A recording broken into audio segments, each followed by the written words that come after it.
जय श्री कृष्णा, राधे राधे। कार्तिक मास स्नान की कथाओं में आज हम नगर बसेरे की कथा सुनेंगे। नगर बसेरा कार्तिक मास की प्रार्थना का एक रूप होता है। जब भी कार्तिक मास में आप कहीं भी सफर करें तो उस वक्त नगर बसेरा की प्रार्थना जरूर करें, ताकि इस महीने में आपके सभी काम बनते चले जाएं। चलिए कथा आरंभ करते हैं। एक नगर में दो मित्र रहा करते थे। एक का नाम था जाट और एक का नाम था बाट। दोनों में बड़ी घनिष्ठ मित्रता थी। एक दिन भाट ने कहा कि मैं बहुत दिनों से कहीं जाने का विचार कर रहा हूँ। इस पर जाट ने कहा कि मैं दूर गांव अपनी बहन के यहाँ जा रहा हूँ, तुम भी चलो। तब भाट ने कहा ठीक है, पर मेरा भी ससुराल उसी गांव में है, मैं अपनी ससुराल जाऊंगा, तुम अपने बहन के घर जाना। जाट ने कहा ठीक है। दोनों साथ में चल दिए।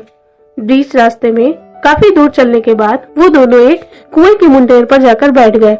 वहां बैठने पर जाट ने भाट से कहा कि चलो, वहां पहुंचने में तो अभी देर है, तब तक नगर बसेरा कर लेते हैं। भाट ने कहा कि तुम ही करो ये नगर बसेरा, तुम्हें तो अपनी बहन के घर जाना है, पर मुझे तो अपनी ससुराल जाना है। मेरा तो वहाँ खूब आदर सत्कार होगा, बड़ी आओ भगत होगी, ढेर सारा खाना पीना मिलेगा, तो मैं क्यों करूँ नगर बसेरा, तुम ही करो। और भाट वहां से उठकर चला गया।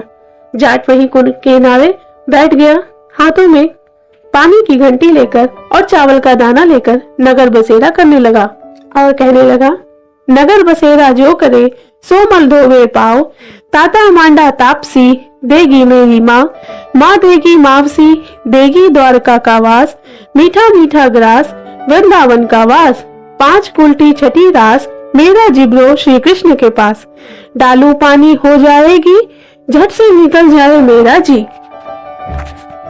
ऐसा कहकर जाट भी वहां से उठकर अपनी बहन के घर को चला गया। जब जाट अपनी बहन के घर पहुंचा तो उसकी बहन उसे देखकर बहुत खुश हुई। उसका खूब आओ भगत सत्कार किया, खीर पुआ बनाया, उसको खूब सुंदर स्वादिष्ट भोजन जिमाया और दोनों ने बैठकर खूब सारी बातें करी। इधर भाट जब अपने ससुराल पहुंचा तो देखा उसके ससुराल में आग लगी हुई थी। सभी लोग आग बुझाने में लगे हुए थे। वो भी वहां आग बुझाने में जुट गया और आग बुझाते बुझाते उसका चेहरा काला पड़ गया, हाथ पांव भी झुलस गए और वो बेचारा आग की गर्मी से बेहाल हो गया था। आग बुझ जाने पर कुछ समय बाद उसके ससुराल से एक पड़ोसन आई और उसकी सासू माँ से बोली कि तुम्हारा जमाई आया है, उसके तो कुछ आओ भगत और सत्कार करो। तब उस बूढ़ी माई ने कहा कि मेरा तो सब कुछ जलकर खाक हो गया, अब मैं कहाँ से आदर सत्कार करूँ अपने जमाई का। तब पड़ोसन ही उसके लिए एक रोटी और छाछ ले आई। उस बेचारे भाट ने वही एक रोटी और छाछ पीकर अपना गुजारा किया। शाम को वो भी अपने ससुराल से वापस गांव जाने के लिए चल पड़ा। रास्ते में दोनों मित्र फिर से मिल गए और दोनों एक साथ वापस गांव जाने लगे। रास्ते में जाट ने भाट का हाल पूछा तो भाट ने बताया कि मेरा तो बहुत बुरा हाल हुआ, ससुराल में आग लग गई थी, वहाँ आग बुझाता रहा, वहाँ पर भी कुछ खाने को नहीं मिला, सिर्फ एक रोटी और छाछ मिला जो कि पड़ोसी के घर से आया था। इस पर जाट ने कहा कि मुझे तो अपनी बहन के घर में खूब सारा आदर सत्कार मिला। बहन ने खीर बुआ पकाया, बड़े प्यार से खिलाया और खूब प्यारी प्यारी बातें करी, ढेर सारी यादें ताजा करी। इसके बाद जाट ने कहा, मैंने तुमसे नगर बसेरे के लिए कहा था, तुमने मेरी बात नहीं मानी, चलो अब वापस जा रहे हो तो अब नगर बसेरा कर लेते हैं। भाट ने कहा, तुम तो अपनी मामी के साथ रहते हो, वापस जाने पर वही तुम्हें खरी खोटी सुनाएंगी, पर मैं तो अपनी माँ के साथ रहता हूँ, मेरे घर पर तो दही की चुचली चूरमा का पेड़ा मैं तो धरा पाऊंगा, मैं क्यों करूँ नगर बसेरा, तुम ही करो नगर बसेरा।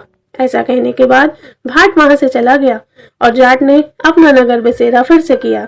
नगर बसेरा जो करे सो मल धोवे पाओ, ताता मांडा तापसी देगी मेरी माँ, माँ देगी मावसी देगी द्वारका का वास, मीठा मीठा ग्रास वृंदावन का वास, 5 उल्टी छठी रास मेरा जिगरो श्री कृष्ण के पास, डाले पानी हो जाएगी झट से निकल जाए मेरा जी। इतना कहकर अपना नगर बसेरा पूरा करके जाट भी अपने घर को चला गया। जैसे ही जाट अपने घर पहुंचा, उसकी मामी ने उसे बड़ा ही प्यार दिया और खाने के लिए अच्छा अच्छा भोजन दिया। इधर भाट जैसे ही अपने घर पहुंचा, उसके पिता अपनी खोई हुई भैंस ढूंढ रहे थे और भाट को देखते ही उस पर गुस्सा पड़े। बोले, तुम तो चले गए अपनी ससुराल, वहाँ तो खूब सारा आओ भगत और सत्कार पाकर आए हो और हम यहाँ सुबेरे से भैंस ही ढूंढ रहे हैं, न घर में दूध है न कुछ और। तब भाट ने बताया कि मैंने वहाँ कोई आदर सत्कार आओ भगत नहीं पाई है, वहाँ तो आग लग गई थी, मैं तो पूरा दिन आग बुझाता रहा। इस पर उसके पिताजी को और गुस्सा आ गया कि तू है ही ऐसा, वहाँ पहुंचा आग लगा दी, यहाँ आया भैंस घुमा दी। तब उसके पिताजी ने उसे घमकते हुए कहा कि अब जाओ, जब तक भैंस ना वापस लेकर आओगे तब तक घर पर एक रोटी भी ना पाओगे, और उसे घर से बाहर निकाल दिया।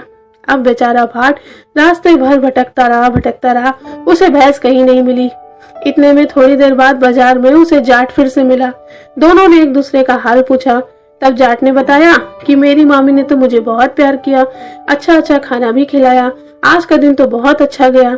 इस पे भाट ने कहा मेरा तो दिन ही खराब है, ससुराल गया तो वहाँ आग लग गई, वापस आया तो भैंस खो गई। अब पिताजी ने कहा है जब तक भैंस न मिलेगी तब तक घर मत आना। मैं तो समझ नहीं आता मैं क्या करूं। इस पर जाट ने कहा कि मैंने तुम्हें 2 बार नगर बसेरा करने को कहा पर तुमने मेरी बात नहीं मानी, देखो तुम्हारे साथ कितना बुरा हुआ। इस पर भाट ने कहा कि तुम्हारे नगर बसेरे में इतनी शक्ति है क्या? तो जाट ने कहा तुम्हें विश्वास नहीं तो एक बार नगर बसेरा करके देख लो। तब भाट ने कहा ठीक है मैं करता हूँ। तो जाट ने कहा चलो हम दोनों मिलकर नगर बसेरा करते हैं। तब नगर बसेरा जो करे सो मल धोवे पाव, ताता मांडा तापसी देगी मेरी माँ देगी मावसी, देगी द्वारका का वास, मीठा मीठा ग्रास वृंदावन का वास, 5 कुल्टी छठी रास मेरा जिगरो श्री कृष्ण के पास, डालू पानी हो जाएगी झट से निकल जाए मेरा जी। ऐसा कहकर दोनों नगर बसेरा कर उठे। थोड़ी दूर आगे जाने पर भाट को उसकी भैंस मिल गई और वो बहुत खुश हुआ। भैंस लेकर जब अपने घर पहुंचा तब उसके पिताजी भी बहुत खुश हुए और माँ ने कहा तुमने खामखा ही मेरे बेटे को घर आते ही घर से बाहर निकाल दिया। बेचारा सुबह से बिना कुछ खाए पिए भूखा प्यासा इतने मेहनत करता हुआ घूम रहा है। इसके बाद उसे घर के भीतर बुलाया। उसकी माँ ने उसे खूब प्यार किया, अच्छा खाना दिया और उसके पिता ने भी उसे माफ कर दिया। हे कार्तिकेय देव, हे विष्णु भगवान, जो भी व्यक्ति कार्तिक मास में आपका नगर बसेरा की प्रार्थना करे उसके सभी कामों को पूरा करना। ये कथा सुनने वाले, बोलने वाले, हुकारा भरने वाले की सभी इच्छा को पूर्ण करना।